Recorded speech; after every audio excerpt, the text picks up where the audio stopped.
Hello, what's up mga ka-J-Vlog? Welcome ulit sa panibagong video. And for today's video, bibigyan ko kayo ng 5 reasons why you should purchase itong bagong labas na 5G smartphone ni Xiaomi, ang Xiaomi Redmi Note 15 5G. Tara, pag-usapan natin.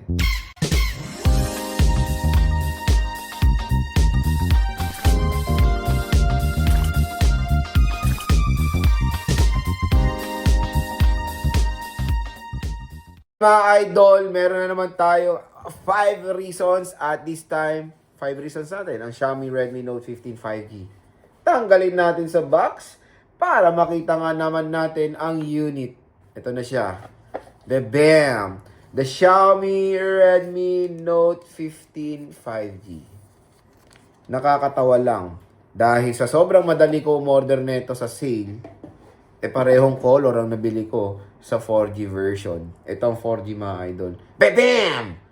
Glacier Blue rin. Ang lakas ng topak ko. Dalawang blue ang binili ko kaya hindi ko ma-identify ngayon pag malayuan kung ano ang 4G at 5G. Pero ano ba? Paano ba natin ma-differentiate?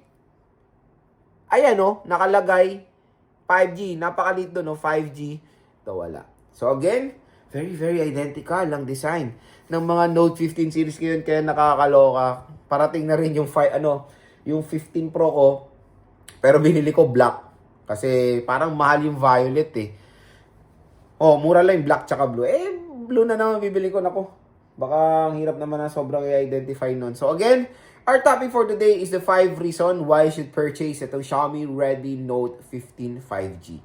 Ito ay isa sa pinaka magandang 5G smartphone na pwede nyo ma-purchase ngayon 2026. January pa lang, arangkada ng Xiaomi at Poco. And first quarter, nag-iingay ang Xiaomi. Tapos mix sila ng konti pag ng mga late na. Tapos parang sinisale na lang nila to na tinatalo na lang ng mga ibang brands, which is magandang strategy rin naman sa Xiaomi, di ba? Okay, the 4G and 5G is walang gaanong pinagkaiba sa design, aesthetic, and of course sa ergonomics. Ang pinagkaiba talaga nila is the processor itself. So, ang 5G ngayon ng Xiaomi is Snapdragon. Ang 4G ngayon ni Xiaomi is MediaTek. Okay? So, I think before is puro Snapdragon sila karamihan. Pero ngayon pinaghiwalay nila yung 4G and 5G. So, the 5G version, when it comes sa SRP neto, let's check Ang SRP neto mga idol is 6GB 128 is 14,000 pesos, which is eto. Tapos, the 8GB 256 is 15,000 pesos. Pero itong napagandang balita para sa inyo. Dito sa ating link, sa video natin, nandito sa tinuturo ko na mismo sa hilerang yan, nandyan yung link, okay? Netong Xiaomi Redmi Note 15 5G, pwede nyo lang tumakuha ng nasa 9 to 10,000 pesos, di ba? Napakamura. Meron pang additional voucher para sa inyo galing sa ating YouTube Shopping. So, YouTube and Shopping and dito sa online platform is may collaboration nila para sa inyo. Para mabili nyo ng mura lang itong mga smartphones na to. So again, the Xiaomi Redmi Note 15 5G, mura lang yan dito sa ating product link. Grab nyo na yung chance yan makuha ng bagsak presyo lang, okay? So, yun. Pwede siya makuha ng 9 to 10,000 pesos kaya kukonsider ko itong 5G version na to na below 10,000 pesos and an entry-level smartphone ngayong 2026. And ang counterpart nito is the Poco M8 5G. Na nakuha ko lang yun ng 8.5. Mas mahal pa nga ito eh. Nakuha ko to ng 9.5. Nakuha ko yun ng 8.5. Pero yun, 256 na. Ito is 128. So, gagawa tayo ng phone comparo about sa Poco M8 5G and the Xiaomi Redmi Note 15 5G. Okay? Stay tuned lang mga idol. So, again, dito sa video na to, 5 rason kung bakit maganda rin bilhin itong smartphone na to. First reason, battery. Battery nito, malaki rin. 5,500 mAh. Pero dito kayo sa 4G version is 6,000 mAh. Yun yung isang upgrade na itong 4G dito sa 5G. Pero again, the 5,500, hindi po maliit yan. Malaki pong battery capacity yan dito. Kaya when it comes sa longevity na ito sa gaming or pang nanonood kayo or casual things, matagal din magagamit yung battery na itong smartphone na to. Kaya ba napakatulin mag-charge? 45 watts, fast charging rate. Maligo ka lang, kumain ka lang, bebem. Tapos na, full charge na agad itong smartphone mo. For example, pagod na pagod ka sa trabaho, nakatulugan mo. Pagising mo, anak ng kabayo, lobat. Di ba papasok ka, lobat, anong gagawin mo? Charge mo, kumain ka, maligo ka. Pagtapos niyan, bam, full charge na agad. Ganun ka-convenient mag-charge dito sa smartphone na to. So, mabilis, reliable, at syempre, the battery performance is superb, okay? Next reason why you should buy this smartphone, napaka-solid mga idol. display. Tingnan nyo naman ang display na ito.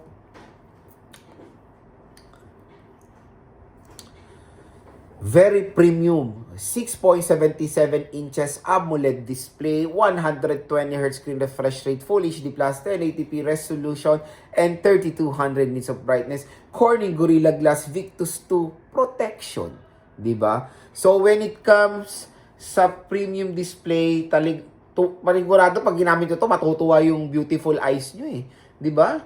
Sobrang ma-appreciate ng mata nyo yung display quality ng Xiaomi Redmi Note 15 5G. And syempre for a 5G entry-level smartphone, napakagandang advantage yan nitong smartphone na to, di ba? Solid curved display din siya. O, di ba? Napakamura lang na 5G mga ka-J-Vlog. Below 10,000 pesos pwede nyo siya makonsider. Kung maglalaro kayo dito ng ML, COD, tapos naka-max brightness, naka-max graphics kayo, tapos full bright. Aba, talagang ma-appreciate yung graphics nito kasi again, for an AMOLED display, nakakatulong yan sa enhancement ng graphics na nilalaro nyo. Okay?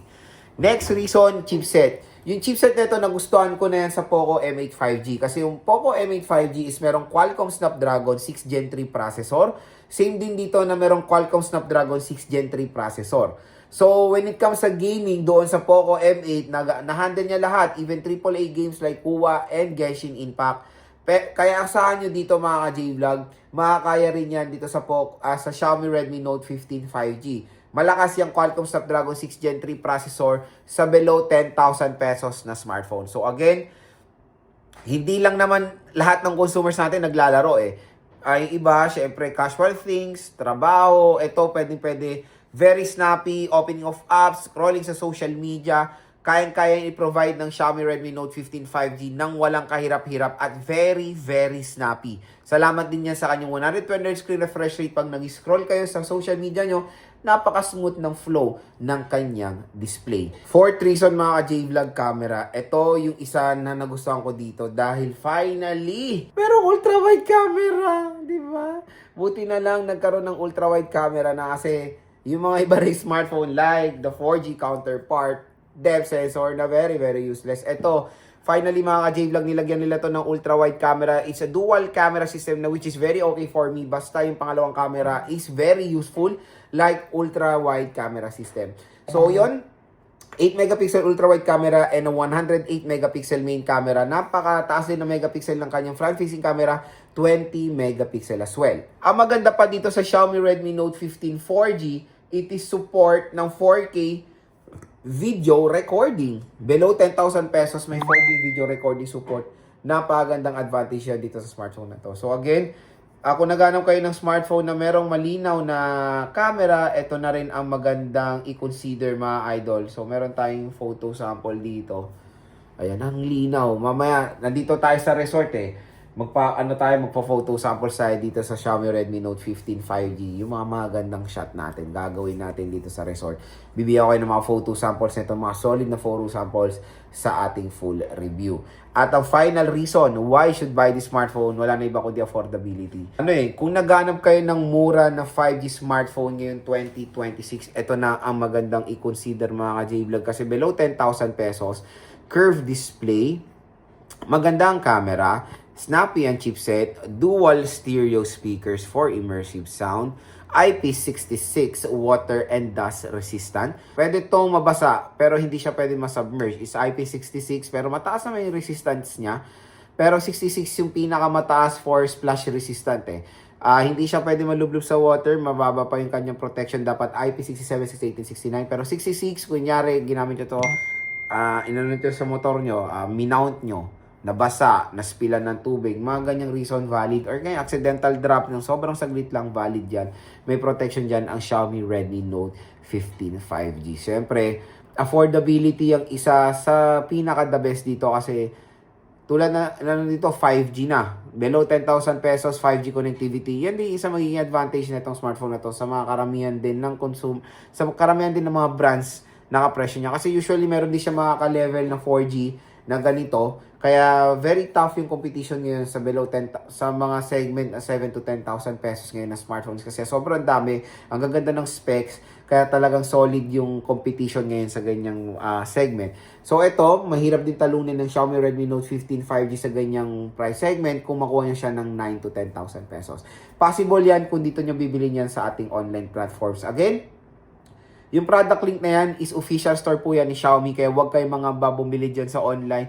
Dahil dyan ako bumili rin nito. It is the global store of Xiaomi Xiaomi device. Kaya kumbaga no worries pag order kayo dyan.